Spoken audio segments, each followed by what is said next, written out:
সাজেক বাংলাদেশের অত্যন্ত জনপ্রিয় একটি ভ্রমণ স্পট, যা বাংলাদেশের দক্ষিণ পূর্বাঞ্চলে অবস্থিত রাঙ্গামাটি জেলার বাঘাইছড়ি উপজেলায় ভারতের মিজোরাম সীমান্ত ঘেঁষা সমুদ্রপৃষ্ঠ থেকে প্রায় 1800 ফুট উচ্চতায় অবস্থিত, যেখানে দেখতে পারবেন দিগন্ত জোড়া সবুজ পাহাড় আর মেঘেদের লুকোচুরি। এখানে রয়েছে পাহাড়, মেঘ আর প্রকৃতির অন্তহীন সৌন্দর্য। বছরের মাঝামাঝি সময় থেকে শীত আসার আগ পর্যন্ত সাজেকের চারপাশ ঘিরে থাকে এমন অসংখ্য মেঘেদের দল। হাতের কাছে এরকম মেঘ ছোঁয়ার সাক্ষী হতে আমাদের এবারের গন্তব্য মেঘের রাজ্য সাজেক ভ্যালি। সাজেক ভ্রমণের কথা ভাবলেই বাজেটের চিন্তায় অনেকের স্বপ্ন আটকে থাকে চার দেয়ালের ভিতরে, মন ছুটে যায় মেঘের রাজ্য সাজেক ভ্যালিতে। তাই আজ আমার এই ছোট্ট ভিডিওতে থাকছে কিভাবে মাত্র 2999 টাকায় ঢাকা থেকে সাজেক পৌঁছানো সহ কোথায় থাকলাম, কি খেলাম এবং একদিনে সাজেকের কোন কোন দর্শনীয় স্থান ঘুরে দেখলাম। সাথে রয়েছে গান আড্ডায় জমবে রাতের সাজেক। তাই ধৈর্য সহকারে সম্পূর্ণ ভিডিওটি দেখার আমন্ত্রণ জানিয়ে শুরু করছি আমাদের আজকের ভ্রমণ গল্প। ওয়েলকাম টু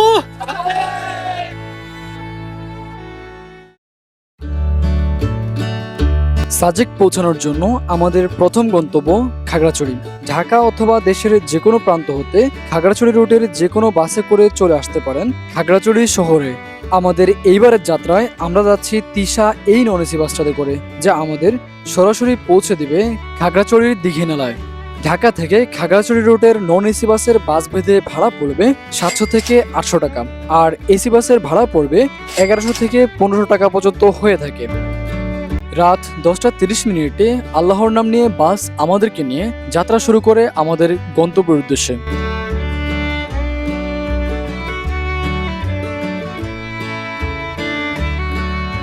যাত্রাপথে আমাদের বাস যাত্রা বিরতি দিয়েছে কুমিল্লার খন্দকার হোটেলে। আপনারা চাইলে রাতের খাবার এখান থেকে সেরে নিতে পারেন, তবে জেনে রাখা ভালো যাত্রাপথের এইসব হোটেলগুলোর খাবারের দাম তুলনামূলক কিছুটা বেশি হয়ে থাকে। তাই খাবারের আগে অবশ্যই দাম জিজ্ঞাসা করতে ভুলবেন না।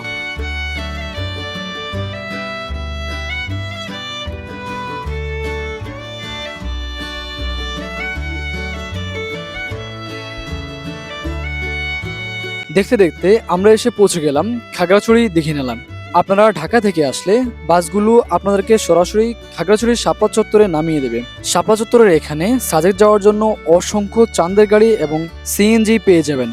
এখানের প্রতিটি যানবাহন চলাচল করে মালিক সমিতির বেঁধে দেওয়া নির্ধারিত ভাড়ায়। সাজেকে মোট কয়দিন থাকবেন এবং সাজেক থেকে ফিরে এসে খাগড়াছড়ির কোন কোন স্পট ঘুরে দেখবেন তার উপর নির্ভর করে এখানকার ভাড়াগুলো হয়ে থাকে। এসব কিছুর বিস্তারিত আমি ভিডিওতে দিয়ে দিচ্ছি, আপনারা ভিডিওটি পজ করে দেখে নিতে পারেন। আমাদের যেহেতু চাঁদের গাড়ি আগে রিজার্ভ করা ছিল, তাই আমাদের গাড়ি ভাড়া করার কোনো ঝামেলাই পোহাতে হয়নি। তো এরপর আমরা দীঘিনালা থেকে চলতে থাকলাম বাগাইহাট আর্মি ক্যাম্পের উদ্দেশ্যে। এর মধ্যে বলে রাখি, আমাদের আজকের এই ভিডিওটি স্পন্সর করেছে ট্রাভেল উইথ বাংলাদেশ বিডি। আপনারা খুব কম খরচে বাংলাদেশ ভ্রমণ করতে চাইলে তাদের সাথে যোগাযোগ করতে পারেন। তাদের পেজের লিংক আমি ডেসক্রিপশনে দিয়ে দিচ্ছি। বাগাইহাট আর্মি ক্যাম্প থেকে মূলত দুইটা স্কট ছেড়ে যায়, একটা হচ্ছে সকাল 10টায় এবং আরেকটা হচ্ছে দুপুর 2টায়। এই দুইটা স্কট ছাড়া ব্যতীত সাজেকে প্রবেশ করা অসম্ভব। তাই যথারীতি আমরাও সকালের প্রকৃতির অপরূপ সৌন্দর্য দেখতে দেখতে 10টার মধ্যে পৌঁছে গেলাম বাগাইহাট আর্মি ক্যাম্প। এই বাগাইহাট আর্মি ক্যাম্পে কিন্তু অসংখ্য ফলের দোকান পেয়ে যাবেন। আপনারা চাইলে এখান থেকে যে কোনো ফল ট্রাই করতে পারেন। জেনে রাখা ভালো, সাজেকের নতুন নিয়মে যাওয়ার পূর্বে আপনাদের এনআইডি কার্ড অবশ্যই সাথে রাখবেন, কারণ বাগাইহাট আর্মি ক্যাম্পে তা দেখাতে হবে। সকালের 10টার স্কটে সব প্রসেসিং কমপ্লিট করে আমরা চলতে থাকলাম পাহাড়ের আঁকাবাঁকা পথ পেরিয়ে সাজেকের উদ্দেশ্যে। এই বাগাইহাট আর্মি ক্যাম্প থেকে সাজেকের দূরত্ব প্রায় 32 কিলোমিটার। এই পথটুকু যেতে সময় লাগবে প্রায় 1 ঘন্টা 30 মিনিট থেকে 40 মিনিট। এই পাহাড়ে আঁকাবাঁকা পথ পেরিয়ে যাওয়ার পথে যে সুন্দর প্রাকৃতিক সৌন্দর্য আপনি দেখতে পাবেন, তা আপনার সাজেকের আনন্দটাকে আরো কয়েক গুণ বৃদ্ধি করে দেবে।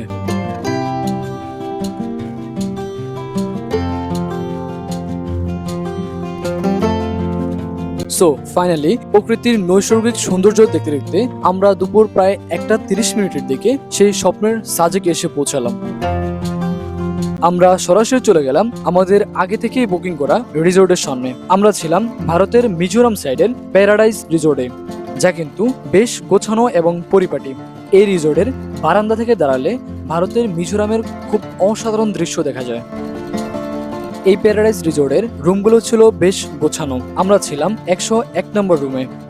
এই রুমের ভিতরে খুব সুন্দর দুটি বেড রয়েছে, যার মধ্যে অনায়াসে 2 থেকে 4 জন থাকতে পারবেন। উপরে একটি পাখা রয়েছে এবং খুব সুন্দর একটি মিরর রয়েছে। মিররের ঠিক পাশে রয়েছে খুব সুন্দর নিট অ্যান্ড ক্লিন একটি ওয়াশরুম। আমরা রুমে বেশ কিছুক্ষণ রেস্ট করে ফ্রেশ হয়ে গোসল করে দেন চলে গেলাম। এখন আমরা চলে এসেছি দুপুরে খাবার খাওয়ার জন্য। তো আমাদের যেহেতু আগেই দুপুরে খাবার অর্ডার করেছিল, সো এই জন্য আমাদের কোনো হেঁচাল পোহাতে হয়নি। আপনারা এখানে আসলে অবশ্য অনেক হোটেল পেয়ে যাবেন, খাবারের হোটেল।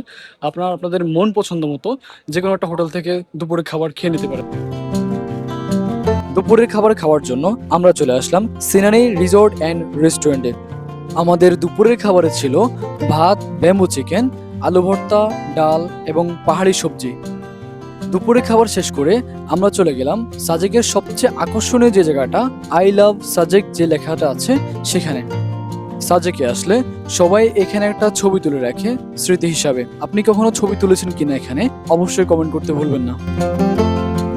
এরপর আমরা এখান থেকে চলে গেলাম সাজেক রুইলু সরকারি প্রাথমিক বিদ্যালয়ের ঠিক সামনে। মূলত আমি সাজেক যতবারই আসি এই স্কুলের সামনে একবার হলেও যাই। এরপর আমরা এখান থেকে চলে গেলাম সাজেক দারুসালাম জামে মসজিদের সামনে। এই মুহূর্তে আমি দাঁড়িয়ে আছি বাংলাদেশের সবচেয়ে সুউচ্চ যে মসজিদ আছে, দারুসালাম জামে মসজিদ, যা কিন্তু সাজেকে অবস্থিত। এই মসজিদটি 2020 সালে ফেব্রুয়ারি মাসের নির্মাণ কাজ শুরু হয়, যা কিন্তু এখন প্রকৃত রূপে খুব সুন্দরভাবে এখানে দাঁড়িয়ে আছে। মসজিদটি কিন্তু খুবই অসম্ভব সুন্দর। এখন বাজে বিকেল ঠিক 4টা 15, যার কারণে প্রচন্ড রোদ। এই রোদের কারণে এখন কিন্তু কোনো পর্যটকই বাইরে নেই, শুধু আমি এখানে ঘুরতে এসেছি আর আপনাদেরকে দেখানোর চেষ্টা করতেছি।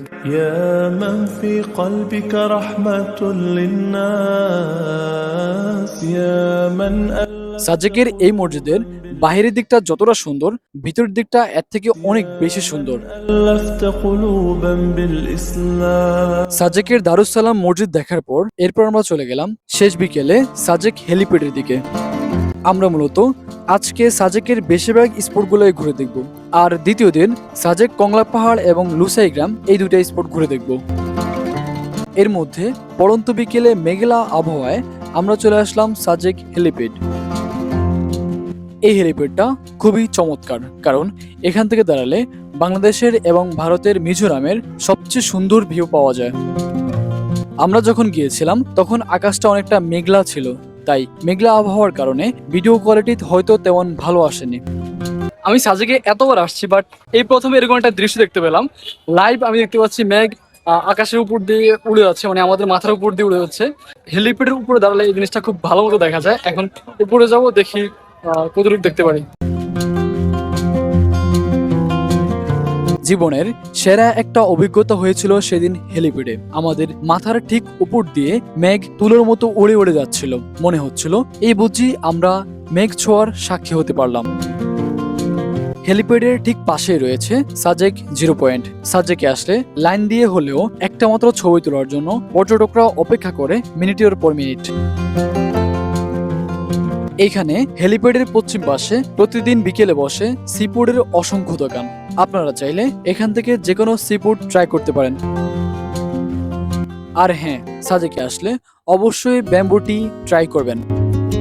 রাতের সাজেক একদম অন্যরকম একটা অনুভূতি। আপনি রাস্তা দিয়ে হেঁটে যাচ্ছেন, কিন্তু রাস্তার দুই পাশে থাকা অসংখ্য রিসোর্টের সামনে এরকম চিকেন ফ্রাই করা হচ্ছে, আর নাকের মধ্যে ভেসে আসতেছে অন্যরকম একটা স্মেল। এবং কালারফুল লাইট দিয়ে রাঙানো এরকম অসংখ্য দোকান, যার মধ্যে অসংখ্য রকমের চকলেট কিংবা আচার সহ আরো বিভিন্ন ধরনের অনেক কিছু পেয়ে যাবেন, যা চাইলে আপনি আপনার প্রিয় মানুষের জন্য কিনে নিতে পারেন। রাতের সাজেকের রাস্তায় হাঁটতে হাঁটতে দেখতে পারবেন মন্টানা রেস্টুরেন্টের সামনে জমেছে এরকম গান আড্ডায়। আপনারা চাইলে এখানে এসে খুব সুন্দর কিছু সময় কাটাতে পারেন। এখানের একটা ভালো দিক হলো, আপনি যদি এখান থেকে কোনো খাবার অর্ডারও না করেন, তাও চাইলে আপনি এখানে বসে ওনাদের গানগুলো উপভোগ করতে পারেন।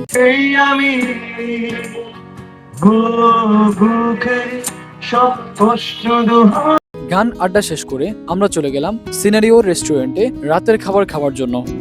আমাদের রাতের খাবারে ছিল গ্রিল এবং পরোটা, সাথে কিছু সবজি এবং সস, যার স্বাদ ছিল খুবই অসাধারণ। রাতের খাবার শেষ করে আমরা খুব দ্রুত রুমে চলে গেলাম ঘুমানোর প্রস্তুতি নেওয়ার জন্য, কারণ খুব ভোরে না উঠতে পারলে মেঘ আর পাহাড়ের লুকোচুরি দেখতে পারবো না। আসসালামু আলাইকুম, শুভ সকাল সাজিক বেলি। আজকে আমাদের সাজিকের দ্বিতীয় দিন। তো আমরা এখন ঘুরে দেখার চেষ্টা করব সকাল ভোরের সাজিকটা কেমন হয়।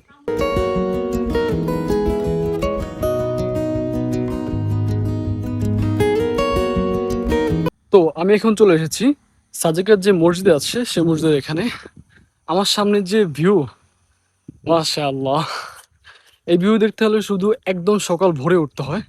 এখন বাজে হচ্ছে 5:45। আমি ভেবেছিলাম 5টার আগে উঠবো, বাট আমার একটু লেট হয়ে গেছে, এই জন্য একটু কিছুটা কম ভিউ দেখতে পারবো। তবে আলহামদুলিল্লাহ যে ভিউ দেখতে পেরেছি, মাশাআল্লাহ। আপনাদেরকে যদি একটু দেখাই তাহলে বুঝতে পারবেন।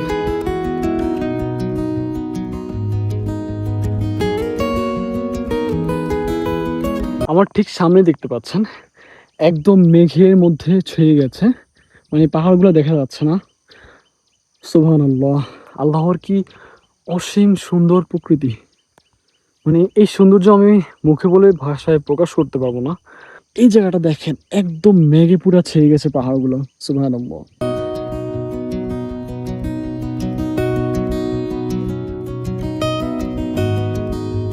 এখন আমরা চলে যাব কংলাক পাহাড়ের উদ্দেশ্যে। আমরা মূলত যে চাঁদা গাড়িগুলোতে করে এসেছি তারাই আমাদেরকে কংলাক পাহাড় নিয়ে যাবে। আপনারা আসলে যে গাড়িগুলোতে করে আসবেন তারাই কিন্তু আপনাদেরকে নিয়ে যাবে।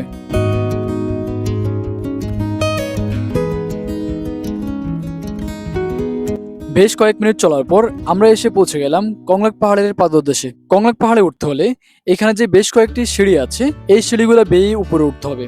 এই সিঁড়িগুলো কিন্তু আগে ছিল না, রিসেন্টলি কিন্তু এই সিঁড়িগুলো করা হয়েছে। প্রায় 5 মিনিটের মতো ওঠার পর আমরা এসে পৌঁছে গেলাম কংলাক পাহাড়ের প্রথম স্টেপে। এখান থেকে একটু সামনে উপর দিকে গেলেই কংলাক পাহাড়ের মূল পয়েন্টে চলে যাব। দেখতে দেখতে আমরা চলে আসলাম কংলাক পাহাড়ের সর্বোচ্চ চূড়ায়। জায়গাটা কিন্তু বেশ চমৎকার। এইখান থেকে দাঁড়ালে আপনি অসম্ভব সুন্দর ভিউ দেখতে পারবেন। এই জায়গাটাতে দাঁড়িয়ে সবাই একটা ছবি তোলার জন্য মরিয়া হয়ে থাকে।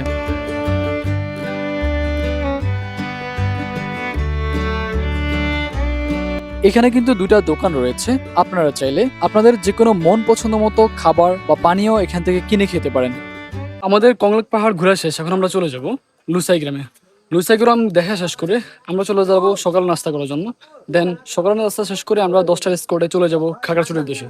সো এখন চলে যাচ্ছি লুসাই গ্রামে। আমরা যেই চান্দার গাড়িতে করে গিয়েছিলাম সেই গাড়িতে করেই ফিরে এলাম লুসাই গ্রাম। লুসাই গ্রামের প্রবেশ মূল্য জনপ্রতি 30 টাকা করে। আর আপনারা যদি ওনাদের ট্রেডিশনাল পোশাক পরতে চান সেক্ষেত্রে 100 টাকা করে পে করতে হবে। তো আমি 30 টাকা দিয়ে একটা টিকিট সংগ্রহ করে দেন ভিতরে প্রবেশ করে ফেললাম। টিকিটটা কিন্তু এখানে একটা বক্স আছে, সেই বক্সের মধ্যে ফেলতে হয়। ভিতরে প্রবেশ করলে প্রথমে দেখতে পাবেন গাছের উপর একটা ট্রি হাউস রয়েছে। এই হাউসটা কিন্তু খুবই চমৎকার।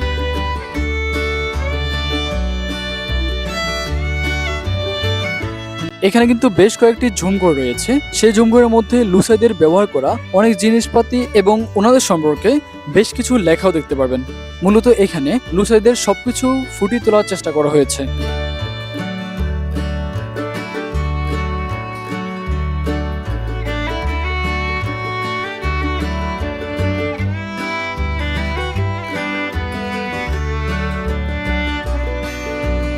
এই লুসাই গ্রামে খুব ইন্টারেস্টিং একটা বিষয় রয়েছে, তা হলো দোকানদার ছাড়া দোকান। মানে আপনি এই দোকান থেকে কিছু কেনাকাটা করবেন কিন্তু কোনো দোকানদার থাকবে না, টাকাগুলো নির্দিষ্ট একটা বক্সে রেখে চলে আসবেন। লুসাই গ্রামের সবকিছু দেখে বেশ কিছুক্ষণ ঘোরাঘুরি করে দেন আমরা চলে গেলাম সকালের নাস্তা করার জন্য। আমাদের সকালের নাস্তা ছিল ডিম খিচুড়ি। আমরা খুব দ্রুত নাস্তা শেষ করে চলে গেলাম রুমে ব্যাগ গোছানোর জন্য, কারণ আমাদেরকে আবার 10টার স্পটে ফিরে যেতে হবে খাগড়াছড়ি। আমরা সকাল 10টার স্পটে বেরিয়ে পড়ি খাগড়াছড়ির উদ্দেশ্যে। আমরা পাহাড়ের আঁকাবাঁকা পথ পেরিয়ে দুপুর 1টার দিকে খাগড়াছড়ি দীঘিনালা এসে পৌঁছাই। খাগড়াছড়ি দীঘিনালায় এখানে নুহাসপল্লী থেকে আমরা দুপুরের খাবার শেষ করি। দুপুরের খাবার শেষ করে এইবার আমাদের গন্তব্য খাগড়াছড়ি আলুটিলা গুহা। আলুটিলা গুহা মূলত আমাদের সাজেকের এই প্যাকেজের সাথে ইনক্লুডেড ছিল। আমরা চলে আসলাম আলুটিলা গুহা। এইখানে প্রবেশ টিকিট মূল্য জনপ্রতি 50 টাকা করে। খাগড়াছড়ি আলুটিলা গুহাটা কিন্তু বেশ চমৎকার, কারণ এইখান থেকে দাঁড়ালে খাগড়াছড়ির পুরো শহরটা দেখা যায়। এছাড়া রয়েছে এইখানে বেশ কিছু ভিউ পয়েন্ট। এইখানে যে মূল গুহাটা রয়েছে সেখানে আমরা প্রবেশ করিনি, কারণ আমরা যখন গিয়েছিলাম তখন কিন্তু প্রচন্ড বৃষ্টি হওয়ার কারণে আমরা ঠিকমতো এই জায়গাটাকে ঘুরে দেখতে পারিনি। আমাদের এই সাজেকের এই ট্রিপটি 2999 টাকায় কমপ্লিট হয়েছে। আপনি যেহেতু আমার ভিডিওর এই পর্যন্ত এসেছেন, তার মানে আপনি একজন ভ্রমণ পিপাসু মানুষ। আপনি যদি সাজেক কিংবা বাংলাদেশের যে কোনো টুরিস্ট স্পট ভ্রমণ করতে চান, বাসের টিকিট, চাঁদের গাড়ি ভাড়া, হোটেল ভাড়া সহ এইসব ঝামেলা পোহাতে না চান, তাহলে অবশ্যই ট্রাভেল উইথ বাংলাদেশ বিডির সাথে যোগাযোগ করতে ভুলবেন না। তাদের পেজের লিংক ডেসক্রিপশনে পেয়ে যাবেন। আমার এই ভিডিওটি আপনাদের কেমন লেগেছে অবশ্যই কমেন্ট করতে ভুলবেন না। ভিডিওটি ভালো লাগলে লাইক করবেন, কমেন্ট করবেন এন্ড সাবস্ক্রাইব করবেন। খুব দ্রুত দেখা হচ্ছে নতুন কোনো ভ্রমণ গল্প নিয়ে। ধন্যবাদ।